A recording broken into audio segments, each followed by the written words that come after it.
नमस्कार मित्रों, मैं राजीव मिश्रा और आप देख रहे हैं स्वैच्छिक दुनिया न्यूज चैनल।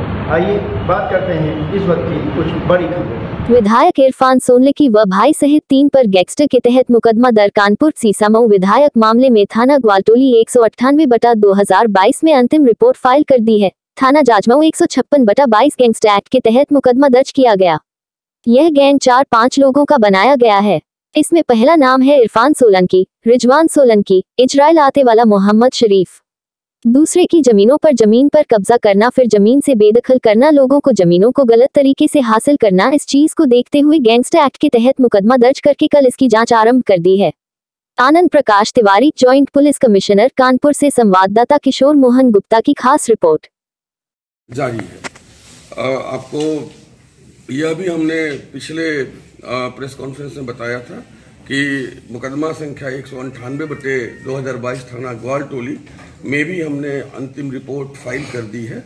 और साथ में यह भी हमने बताया था कि हमारे पुलिस आयुक्त महोदय के द्वारा फास्ट ट्रैक कोर्ट में पूरे प्रकरण को ले जा करके इसकी त्वरित सुनवाई हेतु रिक्वेस्ट भी किया गया है, ताकि इस गंभीर मामले को लोक हित में तेजी से सुनवाई करके इसका निस्तारण किया जाए।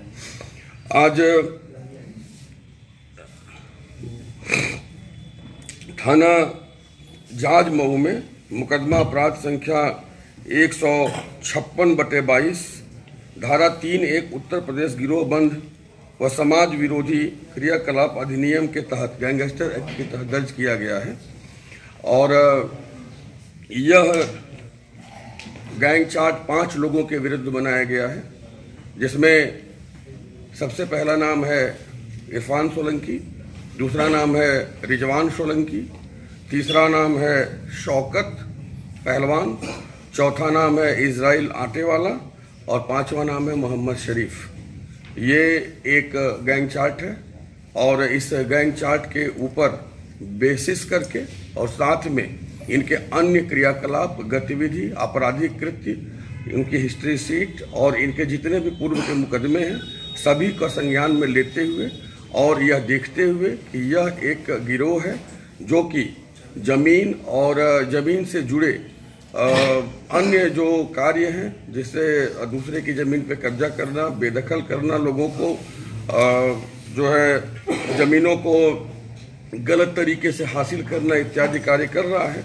इस चीज को देखते हुए, मामले की गंभीरता को देखते हुए गैंगस्टर एक्ट के तहत मुकदमा दर्ज करके कल इसकी जांच आरंभ कर दी गई है। दूसरा विषय, एक वीडियो वायरल हो रहा है। जितने भी डॉक्यूमेंट डॉक्टर रिजवान ने कोलकाता के यूज किए थे, लगाए थे, वो सारे के सारे डॉक्यूमेंट फेक और फॉल्ट निकले हैं। उनके बच्चों से संबंधित सभी डिग्रियां, सभी चीजें जो है गलत निकली हैं। तो ये स्कूल ने भी प्रमाणित कर दिया है और लिख करके दे दिया है। बाकी तमाम और भी चीजें विवेचना के क्रम में सामने आई है, जो हम केस डायरी में माननीय न्यायालय को बता रहे हैं। नागरिकता के अलावा जी, डॉक्टर वाली डिग्री फर्जी निकली है रिजवान की। पश्चिम बंगाल का वो विवेचना का विषय नहीं था, वो बांग्लादेश से उसके लिए करस्पॉन्डेंस हम कर रहे हैं। अभी हमें उस पर स्पष्ट जो है वहां से उत्तर नहीं मिला है, जैसे मिलेगा हम इसको बताएंगे। अच्छा, रिजवान और इरफान के अंदर जो संबंध है केवल ये नागरिकता के अलावा और भी है कुछ? देखिए, ये विवेचना का विषय है और इसे यहाँ पे डिस्क्राइब किया जाना उचित नहीं होगा। सर थोड़ा अगर ये वीडियो में मुकदमा है तो फिर चमनगंज में भी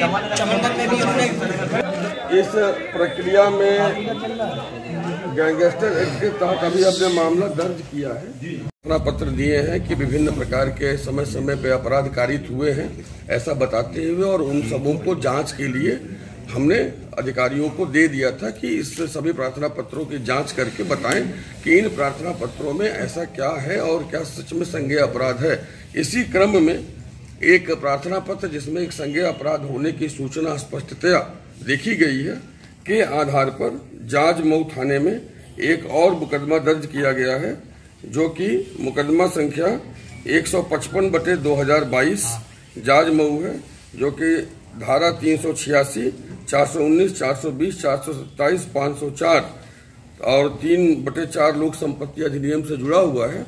जिसमें भी जमीन पे कब्जा करना और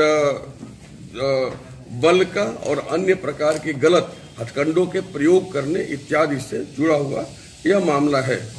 ये 3 मामले कल दर्ज किए गए हैं और इन तीनों मामलों में विधि के अनुसार अग्रेतर जो विवेचना है वो की जाएगी और जैसा भी गुण दोष के आधार पर इसमें पाया जाएगा न्यायालय के समक्ष प्रस्तुत कर दिया जाएगा।